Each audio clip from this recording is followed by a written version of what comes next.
Welcome to TT preparation. आज हम देखने वाले हैं व्याकरण शिक्षण विधियों के अंतर्गत आगमन विधि। आगमन विधि जो है अरस्तु जी के द्वारा दी गई विधि है।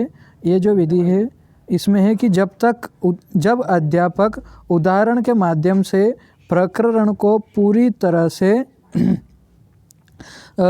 स्पष्ट कर देते हैं, फिर उसके नियम अथवा सूत्र को प्रस्तुत करते हैं, तो इसे आगमन विधि कहते हैं।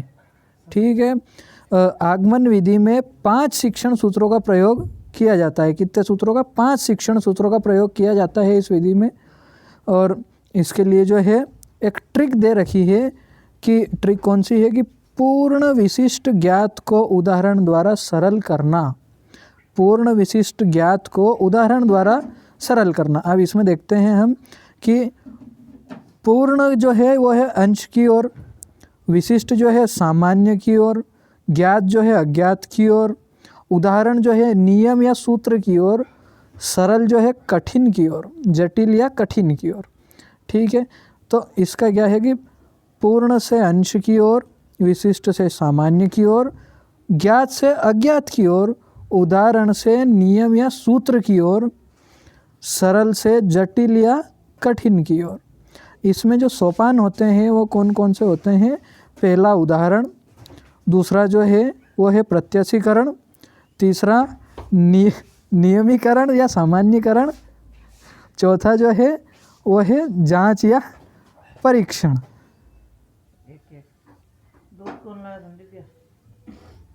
अब जैसा कि हम जानते हैं कि हर विधि में गुण और दोष हम पढ़ते हैं। इस विधि के जो गुण हैं वो हम पढ़ने वाले हैं। इस विधि में गुण कौन कौन से हैं? तो इसमें पहला जो गुण है बाल केंद्रित एवं मनोवैज्ञानिक विधि है। ये जो विधि है कैसी है? बाल केंद्रित और मनोवैज्ञानिक विधि है। व्याकरण शिक्षण की सर्वश्रेष्ठ विधि है। व्याकरण पढ़ाने के लिए ये जो विधि है सर्वश्रेष्ठ मानी गई है। ये एक वैज्ञानिक विधि है। विद्यार्थियों में खोज करने की प्रवृत्ति का विकास होता है। इस विधि से विद्यार्थियों में कुछ न कुछ नया खोजने की जो प्रवृत्ति है उसका विकास होता है। रटने की प्रवृत्ति कम होती है। ये जो विधि है इस विधि में रटन विद्या, जो रटने की प्रवृत्ति है वो कम होती है। समझ का विकास होता है। विद्यार्थी जो है समझ कर काम करते हैं। प्राप्त ज्ञान स्थायी होता है। इस विधि से जो प्राप्त ज्ञान है वो स्थायी होता है, क्योंकि विद्यार्थी समझ कर करेंगे तो उन्हें याद ज़्यादा रहेगा, इसलिए वो स्थायी है। ज्ञान की ग्रहणशीलता अधिक होती है। इस विधि से जो ज्ञान प्राप्त होता है उसकी ग्रहणशीलता अधिक होती है। अध्यापक एवं विद्यार्थी दोनों सक्रिय भूमिका में रहते हैं। इस विधि में अध्यापक और विद्यार्थी दोनों ही सक्रिय भूमिका में रहते हैं। प्राथमिक स्तर पर अत्यंत उपयोगी विधि है।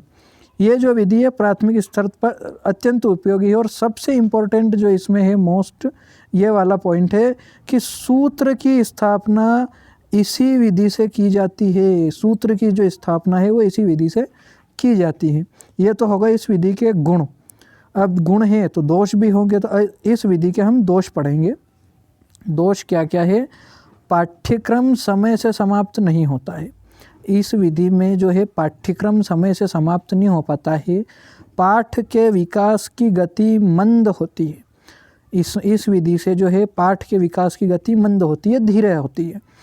इस विधि के आधार पर पाठ्य पुस्तक का निर्माण नहीं किया जा सकता। ये जो विधि है इसके आधार पर पाठ्य पुस्तक का निर्माण नहीं कर सकता।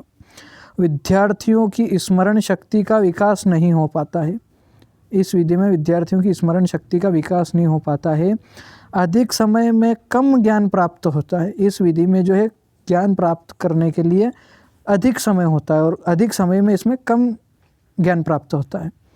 इस विधि से अध्यापक शिक्षण में रुचि नहीं लेते हैं।